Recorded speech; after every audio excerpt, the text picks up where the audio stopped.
Hello, I'm Ritchie Knox, and you are tuning in to Virtuous Teacher, a place where I share the game and the lessons I've learned over the last 14 years with you in hopes that they can help you. In this episode, I'll be sharing some of the most impactful quotes that I've heard with my audience in hopes that they help you and do for you what they've done for me. All right, that's what we're doing today. Before we do, please be sure to check the descriptions for ways to support and contact or connect with me so that we can take this to the next level. But without further ado, I got to share these with you because, that's what kind of moves me, quotes and scriptures and verses and stuff like that. And I take those quotes and I just apply them to my life, and I'm hoping that that's what happens here. The very first quote I want to share with you is, do your job. I once asked this lady who had been at my school for 20 plus years. On the very first day, I said, ma'am, can you share with me some lessons, maybe a quote or something that will help me take my career from this day to in the future? I was very nervous as a teacher. I was just like, what if I mess up, or what if the kids don't like me? So I was just looking for inspiration, especially from elders or people who have been there for a while. And her answer absolutely surprised me. She didn't say anything miraculous. She just said, do your job. And when I heard that, it put everything into perspective for me. Let me explain this to you. What she means by do your job is, look, you're there to do a job. Do it. You can't get in trouble when you're doing your job. You can't get distracted when you're doing your job. You're there to do a job. Do it. If your job is a teacher, teach. It's really simple. And I think that's what she was trying to tell me. Look, this job is not complicated. Your job is not complicated. Just do your job. This works twofold. I'll tell you the other way that this works. Sometimes you get into a role and you start doing several things. You're wearing multiple hats. And I know it sounds cool, but one of the testaments to why I've lasted so long in the same school, by the way, and that's very, very rare, it's because I do my job. I know what my job is. I don't cross lanes. I don't try to do the principal's job. I don't do the assistant principal's job. I don't do my neighbor's job. And sometimes I get flack for that. Like, hey, he doesn't do more than his job. And you know what? I've grown to accept that criticism because you have to think about you too, right? And I am there to do a singular job, and that is teach my subject. And I do that better than anybody could ever do, right? Better than anybody. No one's had to do my job since I've been there. So that's what it is. Do your job. Sounds very simple when you think about it, and that's because it is. The second quote I want to share with you is use your tool belt. And here is how I'll set this one up. Sometimes, or at least in the past, when I had a class coming, especially a class that I was a little nervous about, I would say, man, what if so-and-so does this today? What if so-and-so does that today? Or what if this student or that student, what if the entire class just breaks apart and just tries to drive me crazy? Well, teachers are superheroes. And if you know anything about superheroes, they have tool belts or these things they wear around or their costume, and they have all these little buttons. And Batman comes to mind. He has this beautiful tool belt. He presses this, smoke comes out. He presses that, a laser shoots or something to that effect. And teachers have the same capacities. And your tools are slightly different. So if you're in the classroom and your kids are going off and acting like evil villains, use your tool belt. Use your weapons, and I don't mean weapons literally, but I mean use your tools. That being, hey, phone. How do you summon a phone? You just raise your hand and the phone slaps into your hand. I don't know, but hey, call home. That's a tool that you can use to equal out bad behavior. Write-ups. People don't believe in writing things up. Well, you better start documenting some of this bad behavior because otherwise they're going to keep getting away with it and keep doing it. RTIs, response to interventions, whatever interventions your school has in place, that's a tool within your tool belt. And you need to start utilizing it. Maybe emailing parents, emailing other teachers or support. Perhaps it's classical music to keep the class calm. You have a lot of tools as a teacher. And let me tell you your least effective one, yelling and screaming. That's your least effective tool. And if that is the only tool that you're relying on, I said, be quiet. If that's the tool you're using, you're not quite effective, are you? I'm pretty sure it only works for just a moment until, it kind of wears off and you get the right kids that might even laugh when you get upset because it is funny. But There's nothing funny about stopping the class and having that student call their parent in front of everyone. That stops being funny real quick. You'll find out. Or, after class, referring that student to a counselor. These are tools that you have within your tool belt. And you might want to start using them. And once I started implementing that strategy, man, it really helped me out. And, one of my other tools is changing students in different locations. If a student is having a lot of problems in this area, one of my tools is to give him or her a new seat in a different space and swap that student with another student. All right, that's a tool. That's a tactic or strategy. Try it out. Okay, number 3, my third quote that has changed my teaching career is focus on the dream, not the obstacle. A lot of times as people, we worry, we're very anxious, we're scared. What if this doesn't work? What if that doesn't work? You're focusing on the obstacle, okay? You're focusing on the negative. We don't want that. We don't want to focus on what could go wrong or what is going wrong or what's difficult about the task. Focus on the dream. If your dream is to become a teacher with a master's degree, focus on achieving that goal. Don't focus on all the papers you'll have to write, all the sleepless nights you'll endure. No, focus on the dream that you have. If your goal is to get through your worst class and get to the very end, having taught your lesson, focus on that. Don't focus on, the fact that little Johnny has a behavioral issue. Focus on the dream. What is your dream as it relates to being a teacher? Focus there and you will actually leapfrog and hurdle some of your biggest obstacles. And you'll realize, focusing on my dream is so much easier than focusing on what could go wrong. Since I've heard that, it's made my life so much better. And that's not just as a teacher, that is as a person. For example, my goal is to make this podcast big and have it be shared amongst educators and have people email me for consultations. You know what the obstacles are? No one sharing, no one commenting, no one watching, no one viewing. These are all the obstacles.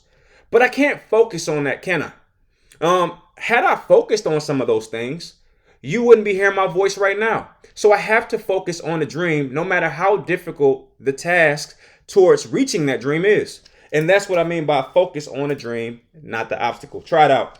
All right, number 4, my fourth quote. This is a new one. This is probably the most recent one on my list. And unlike some of the other ones, this is one that I generated myself with some inspiration, of course. But comfort is your enemy. Okay. A lot of times as teachers, we want comfort.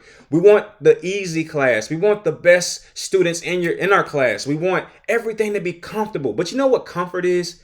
It's your enemy. You want to know why? Because when you're comfortable, you don't grow. It's discomfort that makes you dig into your tool belt and start to strategize and figure things out. It's discomfort that makes you dig deep. You can't dig deep from a space of comfort. All right. In fact, when you're comfortable, sometimes you're vulnerable. All right. That's not just teaching. We're talking about life right now. I can't get comfortable. I can't say, oh, all my bills is paid. I got $1 million. You know what? I'm not going to go to work anymore because I'm comfortable. If I had $1 million in the bank, I would quit my job and I would stop doing what I'm doing and stop trying to help.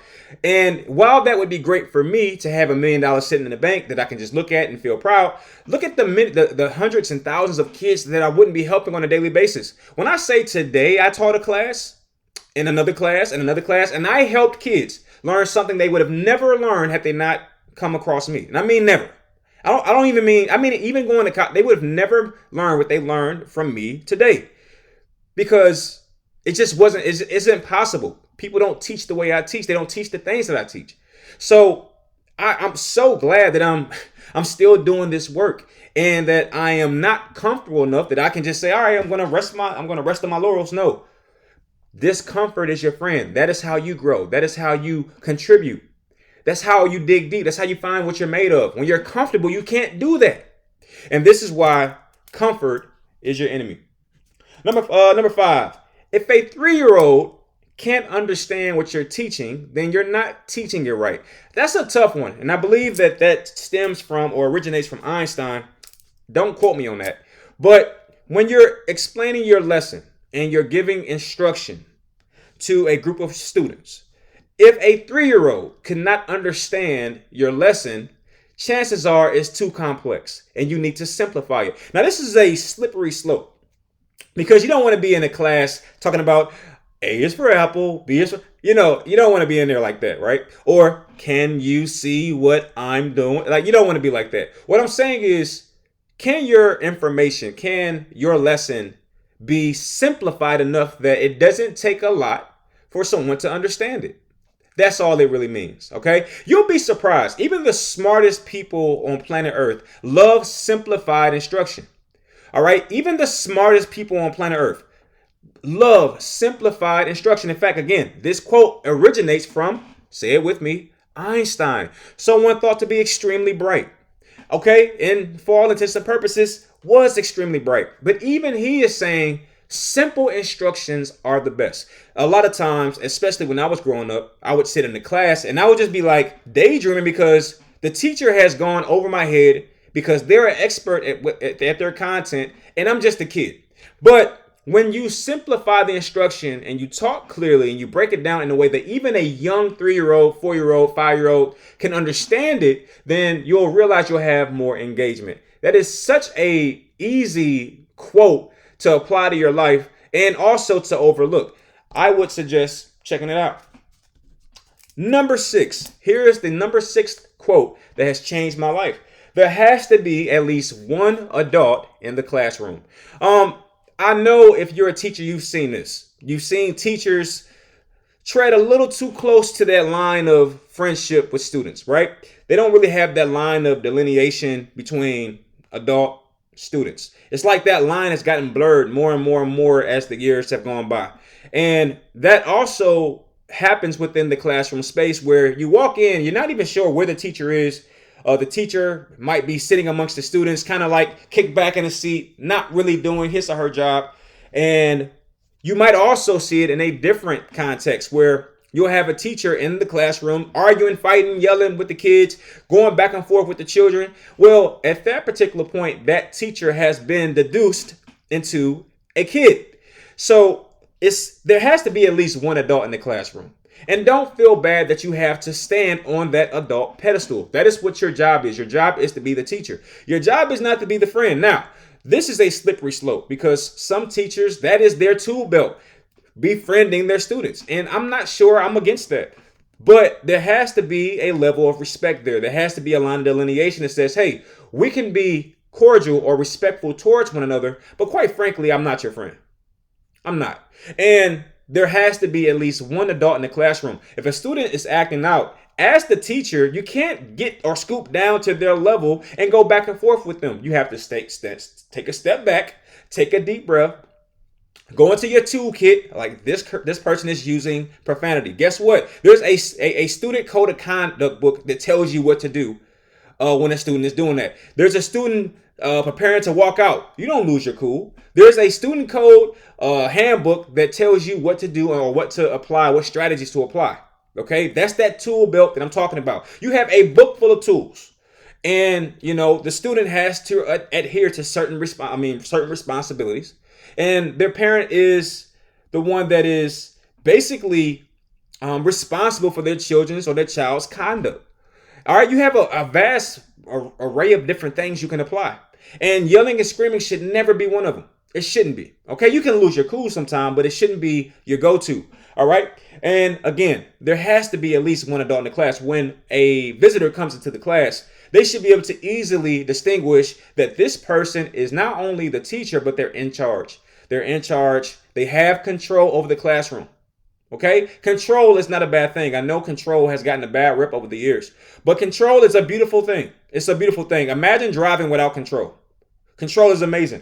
All right, now, my final quote that I share, a student's greatest move is disrespect. That's it.